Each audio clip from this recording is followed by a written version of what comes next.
Well then, box sets, vinyl box sets to be precise. What exactly was my problem with them? And what did I do about it? Hello, good evening, welcome to this latest edition of Crusted Music Magazine. Let me say first of all, that vinyl box sets are great. I haven't got anything against them as such. My issue with them is, how do you store them? Where do you keep them?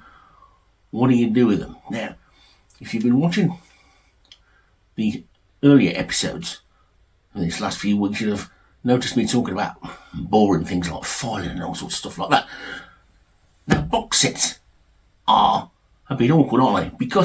And the main reason is they're all different shapes and sizes, aren't they? As you can see from a few I've got out here. Here's a deep purple box set which has got a lid that comes off. Then we've got a Kate Bush box set where the albums slide out of the side. They don't actually slide though, you've got to put your fingers in and yank them out, which is again another one of the problems. Then you've got ones like this, the ABBA ones, where they actually pull out into a different case inside, and you then, once you've got it out of that, you've then got to manipulate your way to get it out of that. So, as you can see, they're all different. And then we get on to, in my opinion, the worst one of the lot, or at least the worst one of the lot of the ones that I've got to hand anyway. I'm going to have to move these others out of the way so I can show you this. It's this one, the Rolling Stones one. Now, if you want to get a Rolling Stones album out of this, it's even more complicated because, in my best Blue Peter presenter way, you've got to lift this bit up, you've got to turn that over there, you've got to fold that back that way, and then you've got to open it up like a box like that. And then, not only when you've done that, you've got to pull one out of the packet where they all are. So, the point of this, you will be very, very pleased to know, short video, is how do you store them to make them a lot easier to listen to. Now, when I say that, you're going to say to me, well, they're just as easy to listen to as any other record. You just take them out, put them with a quick wipe with a record brush and the static gun or whatever, and put them on. The thing that I'm talking about is, let's say I'm sitting there on the sofa on a Friday night and I'm thinking, oh, I know what I'll do. I'll listen to a Rolling Stones album. I can't just go to R like I would normally do and pick out the one I've got. I've got to get the whole box out and I've got to go through it, and then I'm going to find somewhere to put the box while I'm playing the album, because you're not going to put it back again, are you, and then take it back out again to put the record away. On the other hand, you might not want to leave it lying about. And not many people are going to listen to a dozen or so Rolling Stones albums one after the other. I want to listen to one of their Kate Bush albums, I've got to force my fingers in here and then yank one out and think, oh, there you go, I'll listen to the Red Shoes now. And then, do I put the box back in, or do I leave it out until I pull this one away? If I want to play one off this, I've got to take the lid off and get it out and then get all the stuff out and whatever, and then put the box somewhere. So, anyway, how did I solve this problem? Well, in a way, I'll have to thank this, because this was the one that gave me the solution. The Rolling Stones in mono. And you can see how that works. Because basically, you open this box up, and you take the albums out, and they're all in nice resealable sleeves. So I suddenly thought, do you know what?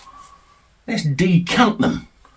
Let's take them all out and file them like this in the rack where they're supposed to be. And then if I feel like listening to the Rolling Stones now, I can just go and take it out, listen to it, and shove it back in when I've finished.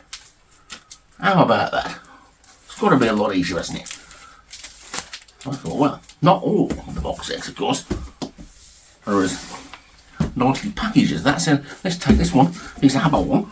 Now, the albums in this are sort of pushed in this case, and they haven't got those sort of sleeves. But of course, neither of all my other albums when I bought them, I've got a drawer full of plastic sleeves. So all you do is you put the plastic sleeves You take the record and you put them in the plastic sleeves and then you file these under A. Simple. Why did it take me so long to think of it? The deep purple one, we take the lid off. Instead of doing that, you do this. And now, again, in classic Blue Peter mode, here's what I've prepared earlier. Because I've already done this one, the deep purple one. What you do with that one, because that one didn't come with any sleeves either. But what you do, as I said before, is you go into your little drawer and you get some sleeves out and then you do this. You go into your deep purple section where you've got all your deep purple items in one particular cabinet together. And what you've done each day of the tour of Japan, you've put them in a nice plastic gatefold sleeve so that now, if I decide I want to listen to the third night of the 1972 Japanese tour, I can just go straight to the cabinet and pull it out, rather than having to fight with a box and then have the lid lying around and all sorts of stuff like that. That then is how I cured my love-hate relationship with box sets, because they used to drive me mad and I used to hardly ever listen to the stuff on them because it was too much of a rigmarole to get the record out. Maybe it's just because I'm a lazy so-and-so, but I think it's a much better solution if you've got the space. Eagle-eyed viewers amongst you may have noticed some watery eyes. Just had a bit of a coughing fit there as I was about to do that bit, so I'm going to sharp edit put in do that bit again. So basically, yeah, in the box you've got all the bits that you don't really need access to, like the bits that get plectrums and silly things like that, that really are not a lot of use to anybody.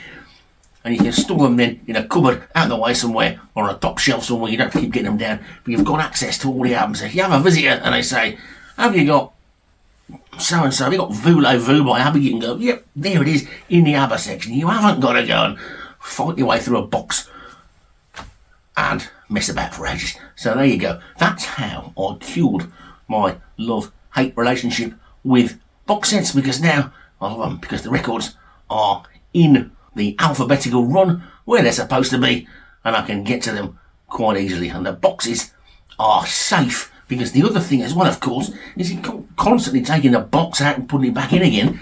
You can get those plastic covers for boxes, but as you can see, all of these boxes are different sizes. Necessarily different sizes that way, but they're different sizes that way, and so they don't fit in a bag sometimes, and that can be a bit of a problem as well. So there you go. That's my tip of how to store your vinyl box sets. You may all think I'm crazy. Sometimes I think I'm crazy as well. Let me know how you do it and see if you think my idea is a good idea. Maybe you've been doing it for years and it's just taken me a long time to figure it out. But anyway, let me know what you think, and thanks for watching, and I'll see you again in the next exciting episode of the Crushed Custard Music Magazine. See you next time. Do you think he is crazy? How do you store yours? Let us know in the comments below. Thanks for watching.